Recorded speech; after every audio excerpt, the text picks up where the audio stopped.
LeetCode problem number 53, maximum subarray. So this problem gives us an integer array called nums, and the goal is to find the subarray with the largest sum, and we have to return its sum. So basically, there's a list of numbers here, for example, and then we have to find the subarray that has the largest sum. So for this instance, it's just these four numbers here in the middle of this array, which have the largest sum of 6. So my approach to this problem is pretty straightforward.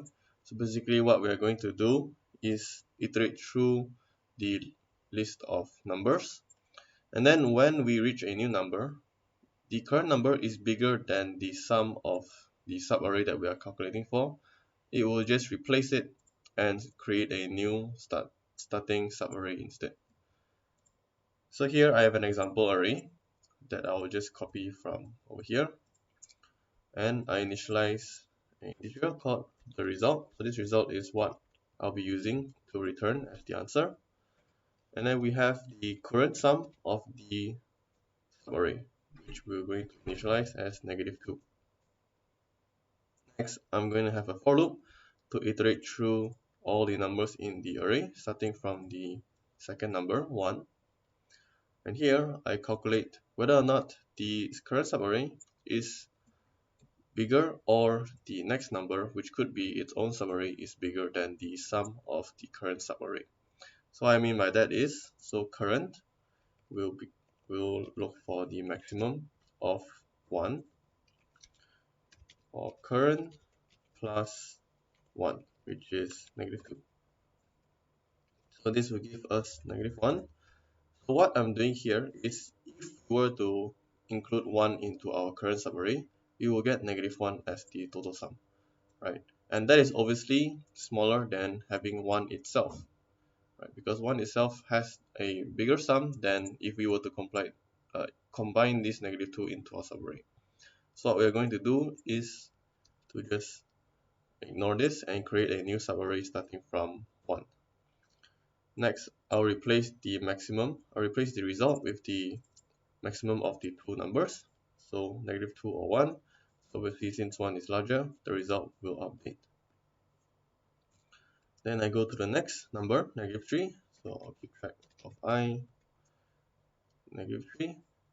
So again, we want to see whether or not if we were to include it inside, it will be bigger. So max of 1 with -3 plus 1. This will become -2.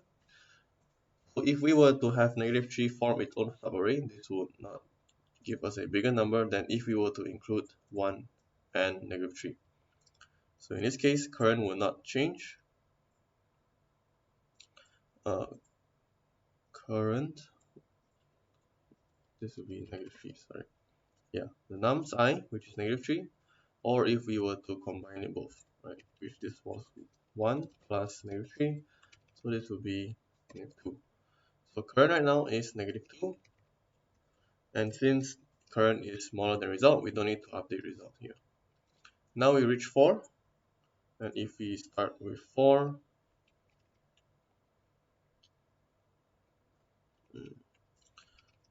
so current equals the maximum of 4 with -2 plus 4.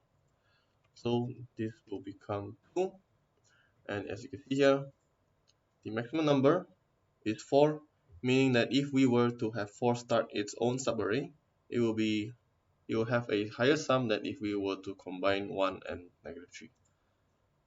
So current is now 4, forming its own subarray, and then result will update to 4. Next, we add -1. -1 and 4 plus -1, so this becomes 3. So again, this is still better than having -1 start its own subarray. We can't update the result. Next is 2, maximum of 2 with 3 plus 2. So this will give us 5. So if we were to add all these 3 up, we will get 5, which is better than having 2 start its own subarray. So current is now 5. The result will update to 5. Right. Next is 1. So this will give us 6. So again, we add all 4 of these, we will get a sum of 6, which is better than having 1 start its own subarray again. Then we have -5.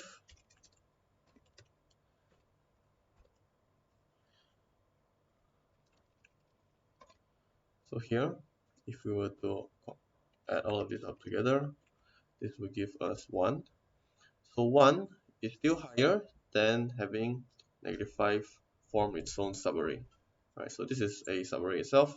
So this is the sum of this will be higher than if we were to have -5 form its own subarray. So because of that, current will update to back to 1, but result will still stay at 6. Next is 4. So this will give us 5.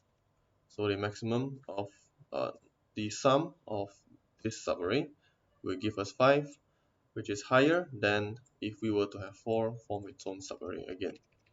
So current becomes 5, and since 5 is still lower than the result 6, so we cannot update 6.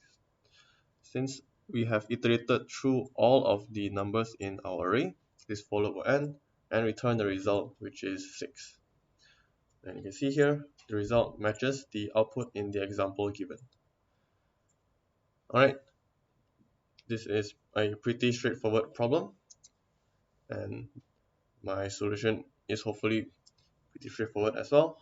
That's all I have to show. Thanks.